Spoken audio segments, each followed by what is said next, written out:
continues to have constant stomach aches, headaches, begins throwing tantrums, or withdraws from activities, seek professional help.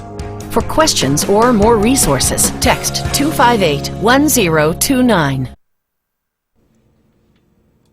Wednesday morning here on KSJE, and it's time to take our weekly trip to the Encouragement Lab, and that is where Communications Professor Dr. Mike Hattabaugh is joining us live from this morning. Dr. Hattabaugh, good morning. Good morning, Scott. How you doing? I am well, thank you. Things in the lab doing all right? Cooking. Okay, well, there you go. That's what we want. And so this week, you are here to talk to us a little bit about pain management. And so Pain management, yes. Help I'm us. not a physical therapist. Right, so right. I'm not going to manage the pain in your knee or your elbow or wherever it is physically you hurt. I'm talking about emotional pain. Okay. A lot of times people get stuck in emotional pain. Right. That can be, I did bad on a test, or it can be I broke up with my girlfriend or my husband, or, all kinds of things. Sure. Cause emotional pain. And I want to talk about how to manage that pain. And it's often something that that people miss just out of the box. Right. Well, and I think too, and not that I'm not sensitive to that, but I think for a lot of folks, maybe they let it kind of overwhelm their life and affect a lot of other things about their life, when maybe with proper management, they could still be in pain, but still move on and do some of the other things that they need to be responsible for. And I got to be real careful here. I want to make sure people understand. Sometimes there's emotional pain that you need help immediately. Good point.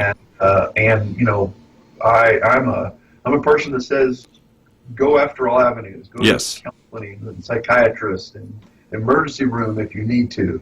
That is real. But I'm talking about long-term management of just kind of a chronic sense of my life stinks, or I just can't overcome this event that happened in my life. And here's the magic bullet for that, is that pain management a lot of time is asking yourself, what's the source?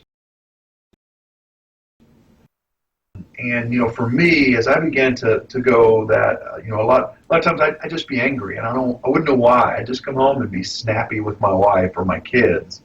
And when I started to ask the question, what's causing me to feel this way? Where does this go back to? And then going back in my day or going back in my week and going, okay, this didn't go well for me today. I was hoping to have this experience when I did this, and it didn't go well. Then I could acknowledge that and then start treating the people around me. I could isolate them from my pain and realize, okay, they didn't cause this. This is what happened. It may or may not be real, but the point is it doesn't matter. It's once I acknowledge where that pain is actually coming from, then I could treat others differently. Have you ever been out in public and somebody you did nothing, you just showed up and somebody just snapped at you? Right. Happened to you? Yeah, sure. Right. Almost always that's a result of something else is going bad in their life. And that's exactly what I'm talking about here, is that it's when that pain we're not aware of where it came from, is when we tend to lash out at others. And so I play a game with that, and I go, when I see bad behavior, instead of me getting angry at them, I've started to ask the question, what's going on in their life that is causing them to be in pain? And occasionally I've had the ability to just say, hey, are you okay? What's going on? I do that with when I get bad service at a restaurant.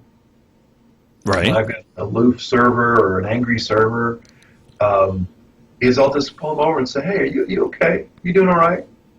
And it's amazing how many times they will sit down and sometimes have a good cry at my table, because all of a sudden I've brought them into that reality of, you're not right. You're not acting the way you probably normally would. You didn't get hired here as a server to treat me this way. Right. So I'm asking that question, what's out of your norm? Now, I'm not saying you should start doing that to every server at a restaurant, but that's a great example of sometimes we just get out of who we are, and we have to ask the question, so where is this pain coming from? And go address that problem instead of addressing the fight that you've picked with the people in your life, in relationships.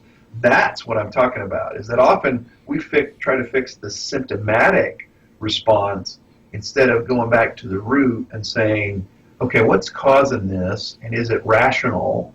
and real. And there's counseling. There's EDMR therapy. I know we have it right there at San Juan College. The counseling department can take you through EDMR therapy, which is eye movement, where you access the pain from your past in order to be able to understand it in a cognitive way, so you can deal with it. So that's long term. We're talking big therapy there. Right. But even on a day-to-day basis, if you got cut off in traffic this morning, you might get to work and fire off an angry email at somebody, and it's time to go, wait a minute, why did I just do that? And it's because you're mad because you got cut off on the way to work. That's a good point. If we start looking at those things that maybe impact our lives. So good advice, as always, Dr. Hattabaugh. Thank you. You're welcome. All right, very good. That is Dr. Mike Hattabaugh. He joins us every Wednesday from the Encouragement Lab right here on KSJE Farmington.